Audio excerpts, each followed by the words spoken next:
Welcome to only IAS. स्वागत है आप सभी लोगों का प्रीलिम्स बूस्टर न्यूज डिस्कशन में। आज है 12 नवंबर 2020। तो आइए देख लेते हैं ऐसे कौन से इंपॉर्टेंट आर्टिकल्स हैं जो आज हम कवर करने वाले हैं। हमारा पहला आर्टिकल संघाई कोऑपरेशन ऑर्गेनाइजेशन के बारे में है। इसे आप शॉर्टकट में SCO भी कह सकते हैं। SCO की जो काउंसिल है हेड ऑफ द स्टेट्स की, अभी हाल ही में उसकी एक मीटिंग, एक समिट हुआ थ्रू वीडियो कॉन्फ्रेंसिंग। ये SCO के council of head of the state का 20th समिट था। अगर हम SCO के बारे में बात करें तो ये एक permanent inter governmental international organisation है। परमानेंट है, 2001 में फाउंड किया गया था, बनाया गया था। जब इसे बनाया गया था तो इसमें 6 मेंबर्स एक साथ आए थे इसे फाउंड करने के लिए, and those were China, Russia और 4 वो कंट्रीज जिनके एंड में तान आता है, यानी कि कजाकिस्तान, किर्गिस्तान, तजाकिस्तान और उज्बेकिस्तान। तो ये टोटल 6 कंट्रीज थे उस समय जिन्होंने मिलकर इसे फाउंड किया। वर्तमान में इसके 6 से बढ़कर 8 मेंबर्स हो चुके हैं। 2 मेंबर्स इसमें और ऐड हुए, and those were India and Pakistan. वर्तमान में जो मेंबर्स की संख्या है वो 6 है। That is India, China, Kazakhstan, Kyrgyzstan, Pakistan, Russia, Tajikistan और उज्बेकिस्तान। इंडिया और पाकिस्तान को 2017 में इसकी परमानेंट मेंबरशिप दी गई। बाकी 4 ऐसे देश हैं जिनको SCO में ऑब्जर्वर स्टेटस दिया गया है। 2000 अफगानिस्तान, बेलारूस, ईरान और मंगोलिया। इसका सेक्रेटेरिएट यानी कि सचिवालय चाइना के बीजिंग में है। गोल्स की बात करें तो बहुत ही कॉमन से गोल्स हैं, जैसे कि म्यूचुअल ट्रस्ट बिल्ड करना है, जो भी पड़ोसी देश हैं उनके बीच में इफेक्टिव कोऑपरेशन लगभग हर फील्ड में हमें स्टैब्लिश करना है इस ऑर्गेनाइजेशन के जरिए, ऐसा इनका मानना है। That can be in the field of politics, trade, economy, research, technology, culture, education, energy, transport, tourism, environmental protection. More and less लगभग हर फील्ड में इनको कोऑपरेट करना है, ऐसा इन्होंने प्लान बना रखा है। ज्वाइंट एफर्ट है ये, ताकि ये उस पूरे रीजन में पीस, सिक्योरिटी और स्टेबिलिटी को इंश्योर कर सकें, शांति, सुरक्षा और स्थायित्व। एट द सेम टाइम जो डेमोक्रेटिक, फेयर और रैशनल इंटरनेशनल पॉलिटिकल और इकोनॉमिक ऑर्डर है उसे स्टैब्लिश करने का ये प्रयास करेंगे कि सभी लोग फेयरली एक दूसरे के साथ कोलैबोरेट कर रहे हों, पार्टिसिपेट कर रहे हों। इसके देखिए 2 विंग्स के बारे में यहाँ पे बताया गया है। पहला है heads of state council, HSC। ये इनकी सुप्रीम डिसीजन मेकिंग बॉडी है, साल में एक बार मिलती है। जो भी डिसीजंस या गाइडलाइंस तैयार की जाती हैं पूरे ऑर्गेनाइजेशन के लिए वो HSC ही करता है। दूसरा है HGC, यानी कि हेड ऑफ गवर्नमेंट काउंसिल। ये भी साल में एक बार ही मिलते हैं। इनका उद्देश्य ये होता है कि जो मल्टीलैटरल कोऑपरेशन है वेरियस कंट्रीज के बीच में, उसे वो स्टैब्लिश करें। जो इकोनॉमिक और अदर फील्ड में कोऑपरेशन हो सकता है इश्यूज पर, उसे ये स्टैब्लिश करें। HGC इसलिए भी इंपॉर्टेंट हो जाता है क्योंकि SCO का जो बजट है, एनुअल बजट, उसे यही अप्रूव करते हैं। इसकी एक और विंग है, एक स्ट्रक्चर है इसके भीतर, that is RATS, regional anti terrorist structure. जैसा कि नाम से ही स्पष्ट है, ये टेररिज्म पे फोकस करके कुछ न कुछ जरूर करते होंगे। परमानेंट ऑर्गन है ये SCO का, जहां पर ये जो भी मेंबर स्टेट्स हैं उनके बीच कोऑपरेशन बिल्ड करता है ताकि टेररिज्म, सेपरेटिज्म और एक्सट्रीमिज्म इस समस्या से निजात पाई जा सके। इसका हेडक्वार्टर उज्बेकिस्तान के ताशकंद में है। तो ये तो रहा हमारा पहला आर्टिकल। जो हमारा अगला आर्टिकल है वो interstate migrant policy index, Impex के बारे में है। हाल ही में रिलीज किया गया है। इसे कौन डेवलप करता है?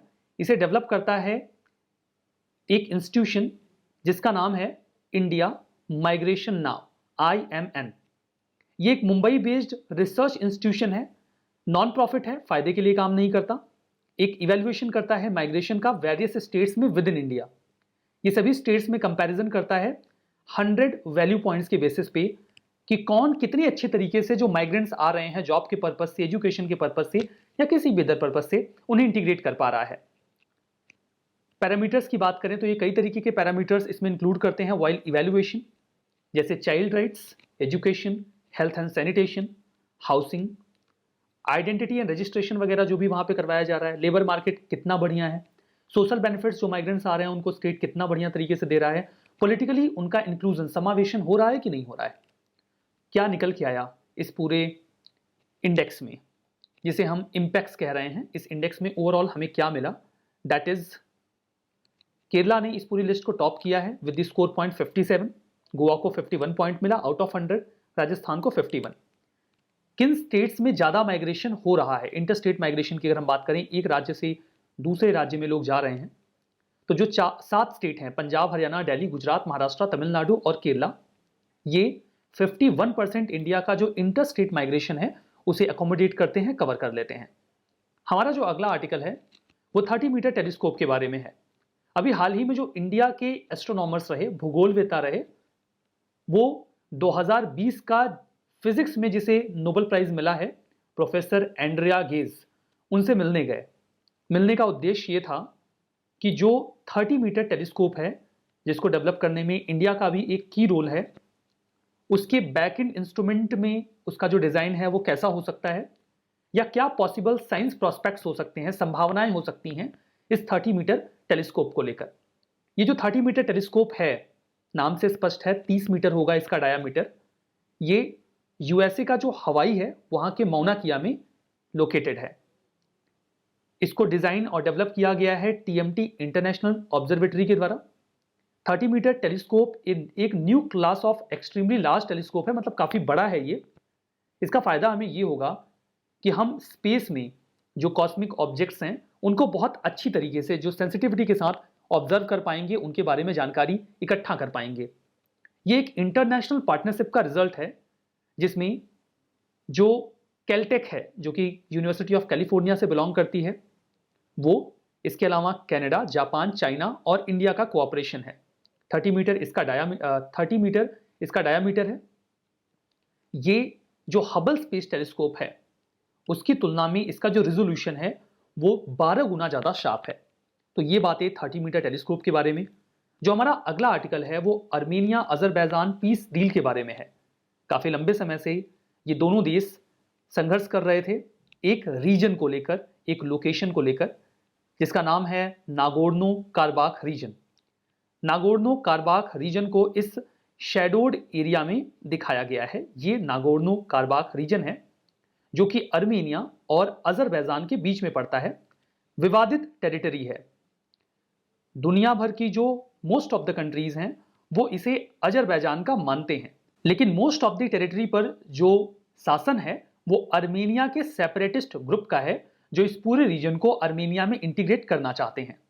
अर्मेनिया एक ईसाई बाहुल्य देश है, यहां पर क्रिश्चियन मेजॉरिटी है, जबकि अजरबैजान एक मुस्लिम बाहुल्य देश है। अजरबैजान को तुर्की, पाकिस्तान समेत जो भी मिडिल ईस्ट की कंट्रीज हैं उनका समर्थन प्राप्त है। At the same time Armenia को रशिया, यूएसए और जो वेस्टर्न कंट्रीज हैं उनका समर्थन प्राप्त है। अब यहां पर वेस्टर्न कंट्रीज के साथ समस्या यह है कि जिस तरीके से इस्लामिक कंट्रीज अजरबैजान को खुलकर समर्थन देते हैं, ओपन स्टेटमेंट देते हैं, ऐसा वेस्टर्न कंट्रीज नहीं कर पाती। वो हमेशा बैलेंस करने का प्रयास करते हैं। इसी प्रयास में अभी रशिया ने इमीडिएशन करते हुए दोनों के बीच में एक पीस डील साइन करवा दी है, जिसमें कहीं ना कहीं अजरबैजान को फायदा हुआ है, क्योंकि इसमें स्टेटस को मेंटेन करने की बात की गई। कहा गया जो यथास्थिति है उसे रहने दिया जाए। अब यथास्थिति के मामले में अजरबैजान, ये जो रीजन है नागोर्नो कारबाख का, उसका 15 से 20% रीजन इस पूरे संघर्ष के दौरान ऑक्यूपाई कर चुका है। मतलब वो रीजन अब अजरबैजान के पास ही रह जाएगा। ये रीजन एक लैंडलॉक्ड रीजन है साउथ कॉकेसस में। कॉकेसस जो है वो ब्लैक सी और कैस्पियन सी के बीच का रीजन है। यहाँ पे काराबाख माउंटेन रेंज मिलता है, उसी से इसका नाम भी ड्रॉ होता है। ये वेस्टर्न एशिया और ईस्टर्न यूरोप के बीच में पड़ता है। इंटरनेशनली अजरबैजान का पार्ट माना जाता है, लेकिन कंट्रोल किया जाता है अर्मेनियन सेपरेटिस्ट के द्वारा। ये बेसिक बातें हमने देख ली हैं। अर्मेनिया और अजरबैजान के बारे में इस पीस डील में ये बोला गया कि दोनों जो जहां पर है वहां रुक जाएगा, मिलिट्री ऑपरेशंस सब सस्पेंड कर दिए जाएंगे। रशिया के जो पीस कीपर्स हैं वो यहाँ पर देखिए, ये जो रेड कलर का एरिया है वो यहाँ पर पीस कीपर्स आएंगे, ताकि दोनों के बीच में जो कॉन्फ्लिक्ट है उसे अवॉइड किया जा सके, ये कॉन्फ्लिक्ट में ना जाएं। एट द सेम टाइम जो लैकिन कॉरिडोर है वहां पर भी रशियन फोर्सेस होंगी। एक्चुअली में मैं इसे थोड़ा सा क्लीन कर देता हूँ, फिर क्लियर होगा। यहाँ पर ये जो सेम कलर आप देख रहे हैं, let me take a pen, ये कलर और ये कलर, एक्चुअली में ये जो रीजन है ये अजरबैजान का है। तो यहां से इन्हें एक कॉरिडोर मिला हुआ है यहां तक आने का। संघर्ष की इस स्थिति में इस कॉरिडोर पर भी खतरा होगा, इसीलिए रशियन फोर्सेस इस कॉरिडोर पर भी होंगे, जो अजरबैजान को उनके बाकी के रीजन से जोड़ता है। ये चीजें क्लियर हुई हैं। यहाँ पर देखिए, ये भी कहा गया है कि जो भी डिस्प्लेस्ड पर्सन हैं वो लोग अपने अपनी जगह पे वापस आ जाएंगे, जो भी उनकी टेरिटरीज थी। दोनों जो प्रिजनर्स ऑफ वॉर हैं और डेड बॉडीज हैं उन्हें एक्सचेंज करेंगे। तो ये पूरा जो आर्टिकल रहा that was Armenia Azerbaijan peace deal के बारे में। जो हमारा अगला आर्टिकल है वो पर्पल फ्रॉक के बारे में है। हाल ही में केरला के एक जो ऑफिशियल रहे हैं, फॉरेस्ट ऑफिसर, उन्होंने ये बोला कि वो लोग प्रपोजल उन्होंने दे दिया है कि जो पर्पल फ्रॉग है उसे केरला का ऑफिशियल एम्फीबियन यानी कि उभयचर घोषित कर दिया जाए। जो स्टेट गवर्नमेंट का एक्टिव कंसिडरेशन है वो उसमें लिया जा रहा है। पर्पल फ्रॉग के बारे में बात करें तो आप इसे बहुत ध्यान से इमेज में देख सकते हैं। इसका कुछ कॉमन नेम भी है, जैसे पर्पल फ्रॉग, मावेली फ्रॉग या पिग नोज फ्रॉग भी कहा जाता है। ये फैमिली सोग्लोसिडे से बिलोंग करती है, जो कि एक फ्रॉग की स्पीसीज होती है। इसका जो शरीर है वो काफ़ी मजबूत और ब्लॉटेड यानी कि फूला हुआ रहता है। नोज थोड़ी फ्लैटेन मिलेगी आपको, और जो इसका स्नाउट है, थूथन है, वो जो उसका हेड है वो थोड़ा छोटा है और अनयूजुअल स्नाउट आपको वहाँ पर देखने को मिलेगा, जो कि ज़्यादातर जीवों में नहीं दिखेगा। जो एडल्ट्स होते हैं इस फ्रॉग के वो डार्क पर्पलिश ग्रे कलर के होते हैं।